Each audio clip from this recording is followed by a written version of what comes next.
आज एक छोटी सी स्टोरी मैं बताऊंगी कि तुलसीदास जी कैसे बने। हमें कोई अगर बातें सुना देता है तो हम उस बात को कभी भी ध्यान से नहीं सुनते हैं या उस पर अमल करके नहीं दिखाते हैं। बस यही फ़र्क होता है कि कोई महान हो जाता है और कोई उस बात को सुन करके दुखी हो जाता है। कहते हैं कि तुलसीदास जी का पहले नाम राम बोला था और उनका जन्म चित्रकूट में हुआ। शादी के बाद जब उनकी पत्नी मायके चली गई तो इतने वेद के ज्ञाता तुलसीदास जी उनके पीछे पीछे उनके मायके तक चले गए। जब वो मायके उनके जा रहे थे तो नदी में देखा तो बाढ़ आई हुई थी। पार करने के लिए कोई नाव और नाविक नहीं था। उन्होंने एक डेड बॉडी देखी और उस पर बैठकर नदी पार कर ली। जब वो उनके पत्नी के घर तक पहुँचे तो वहाँ पर देखा कि पेड़ से एक रस्सी जैसी कुछ लटक रही है जो सांप था। उन्होंने उसको पकड़कर ऊपर तक आए।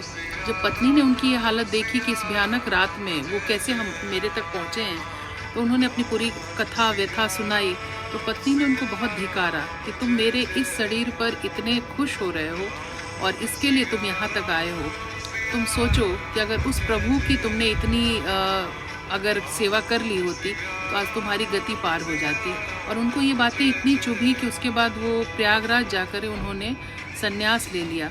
तो बात यह है कि हम किसी की बातों को कितना ध्यान से सुनकर किस हिसाब से सोचते हैं।